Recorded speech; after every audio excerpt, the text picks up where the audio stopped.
I have been following the Eagle Ford Shale since around 2010 when it first appeared on the horizon in my county and other counties that later became known as the Eagle Ford Shale Crescent, all the way from South Texas, Mexican border up to East Texas.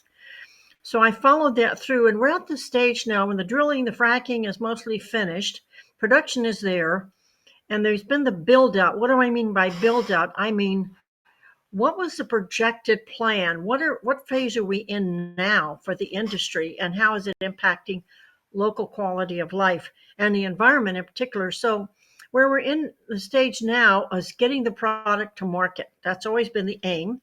It was the aim of the industry all the time to make this a global market, particularly with regard to natural gas. So you have the pipelines, you have things going to the refinery, building your chemicals for your plastics industry, et cetera. And so there's a lot of concern along the coast, and there's a coalition of groups working on addressing these concerns and fighting things like a desalination plant. So what do we have going on, for example, in the Port of Corpus Christi? Their port is very active now, with particularly Ingleside, the old naval base location, have been transformed into Cheniere's export facility. They liquefy the natural gas. It comes out of all the way from the Permian down to the Texas coast. And then it is shipped on super tankers out of that port through the channel at Port Aransas to other countries around the world. That's natural gas. So what is that going to involve? That's going to involve, for example, millions of gallons of water a day for an ethane cracker plant to ship some of their products for that concern. And also, it's going to involve deepening channels, including the development of Port Lavaca into a major port equal to that of Corpus and Beaumont and Houston, because supposedly those ports are full. This proposal is coming from a developer from Britain. So he wants to develop Port Lavaca into that kind of port. That means dredging that bay, and that bay has not been touched for dredging for decades, deliberately. Long ago, decades ago, after the aluminum plant shut down, so much dumping of waste into That was the that bay Alcoa plant. called mercury, yes, called mercury sediment at the bottom of that bay has turned it into a super fun cleanup site. Nobody has wanted to dredge that bay to disturb that mercury sediment and bring it back up into the water. So now this proposal would dredge a huge ship channel in through that bay to make it another port. That's a concern. A lot of concerns connected with all the development around Corpus Christi. The ethane cracker plant is the world's largest. It's Saudi and Exxon combination funding for that. And so that involves Saudi money with Exxon producing tons of chemicals and also emitting tons of toxic emissions into the air, which will, in most of the 9 months of the year down here, the wind is flowing from the Gulf inland. Okay, so all those toxins will be carried inland. Plus, it's only a mile north of the Gregory Portland Independent School District facilities. There was a lot of opposition to this, but it got permitted. So this brings me around to the question, how do all of these things that are clearly harmful to our environment, harmful to the people living around them, how do they get permitted constantly? What they want, they get. Nobody steps in and says, no, we're not going to do that because it's not good for our environment. That's the job of our regulatory industries. That falls back into our political scene.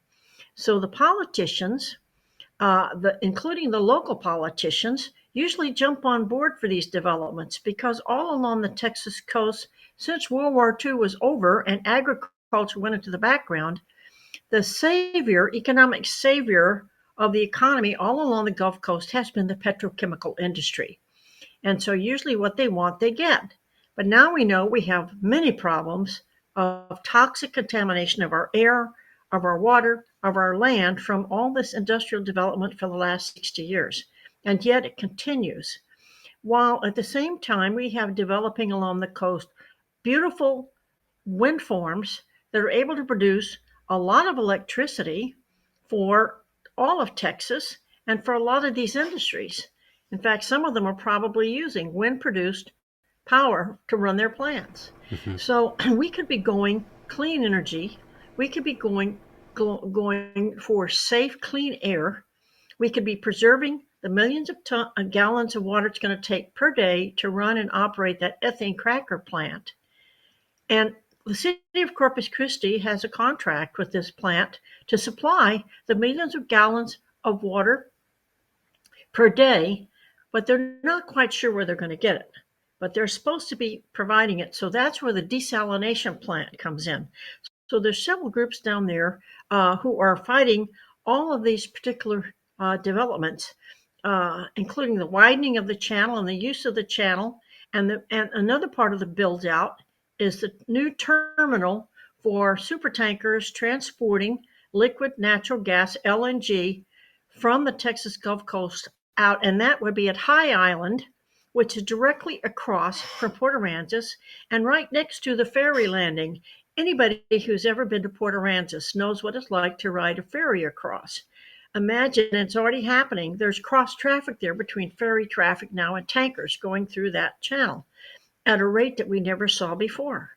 So the question is, when is our government, when are our regulatory agencies, when are our local officials going to step up and reconsider the direction we're repeating all the mistakes of the past that has led to the crisis we have now in our climate? Right. And we do have a lot of entities.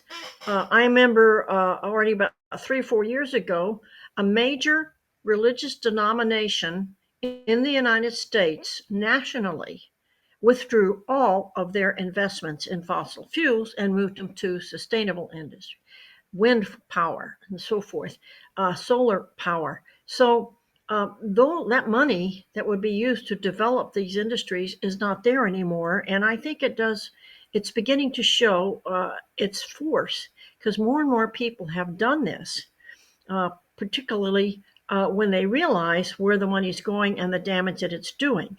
Well, of course, there's the cleanup aspect, and there's the regulation of the plants already in operation, the sources of pollution already in operation, and then there's the prevention of future repeating of these mistakes.